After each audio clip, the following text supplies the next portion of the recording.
Heads up mga ka-sneakerhead, ito po ang inyong lingkod again, si Shoe Checker po, para po magbigay na naman po sa inyo na isa na naman pong update sa gagawin po natin pagli-legit check. Kaya mga ka-sneakerhead, samahan po ninyo ako sa ating pong gagawin pagli-legit check. Simulan na po natin.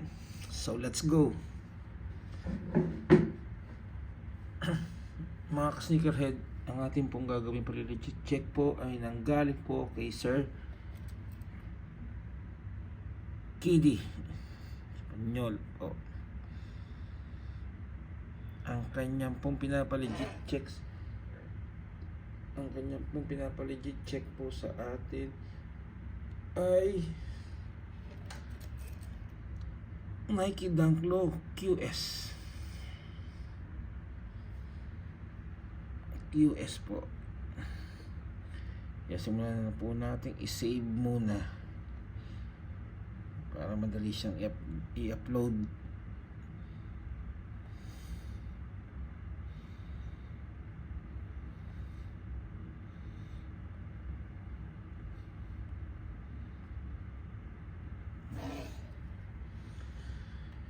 So simulan na po natin i-update, i-upload to sa ating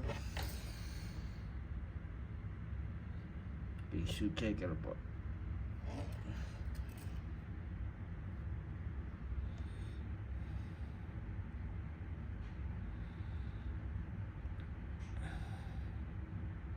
Dunk low siya, automatic siya. Dunk low. Skip.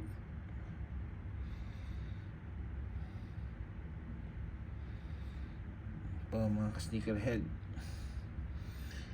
update na po natin siya. Siyempre may box pala siya, sorry. May box siya, kaya ito mga ka-sneakerhead, kung magpapa-legit check po kayo, sundin nyo lang po ito. Sundin nyo po itong ganitong pattern po mga ka-sneakerhead para mas mabilis po. Kung wala naman pong box, wala rin pong problema. Tanggalin lang natin yung no box at good to go na po ito.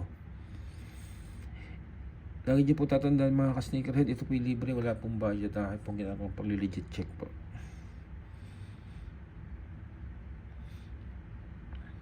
Mga tao tinatanong ako kung bakit ko daw ginagawa to. Sabi ko, para makatulog lang sa mga community natin, lalo na sa mga sneaker world. So next, okay, sabit na po natin mga ka-sneakerhead. After po ng few hours po, magbabalik po ako sa inyo para po i-update ko po kayo sa ating pong ginawang resulta. Hanggang sa muli po, magkita-kita po ulit tayo.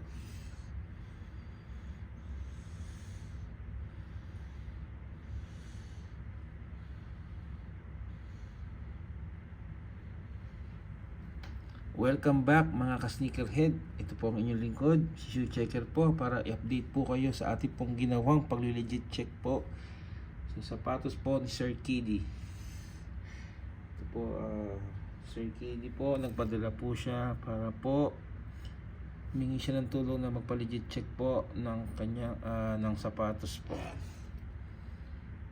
Ito po ang kanyang pina-legit check sa atin. Okay, simulan na po natin. Nakuha ko na po ang resulta. Mga ka-sneakerhead, bago ko po i-reveal po sa inyo ang resulta ng ginawa po natin pagli-legit check sa araw na ito, huwag niyo pong kalimutang mag-like at mag-subscribe po sa ating ginagawang pagli-legit check po. At huwag niyo rin pong kalimutang mag-comment, o kung may mga tanong po kayo sa aking ginawang mga video, just mag-comment lang po kayo at sasagutin ko po yun ng mabilis din po. So ipakita ko na po sa inyo naging resulta po ng ating ginagawang pag-legit check po sa sapatos po ni Sir Kidi.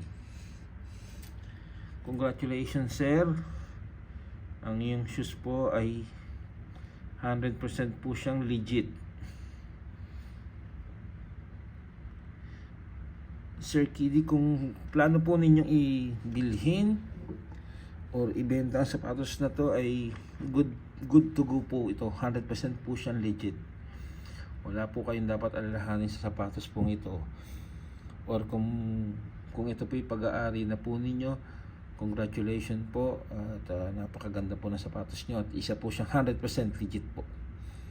Maraming salamat po Sir Kiddy sa tiwala po na binigay po niyo sa akin, at maraming salamat din po sa suportang ibinibigay po ninyo. Sa tiwala po, mga ka-sneakerhead, lagi niyo po tatandaan, ugaliin po ninyo magpa-legit check po sa akin dahil ito po'y libre. Wala po itong bayad, mga ka-sneakerhead. Lagi niyo pong tandaan na kung ano man po ang bibili niyong sapatos, lagi niyo po siyang ipapalegit check, or ang mga nagbebenta ng sapatos diyan, ugaliin din po ninyo magpalegit check. Isama po ninyo itong resulta na to sa pagbebenta po ninyo, para po hindi na po wala na pong tanong at wala na pong duda. Or kung meron man, pwede pa nila pang ipa-legit check uli sa akin po ito. Wala pong problema.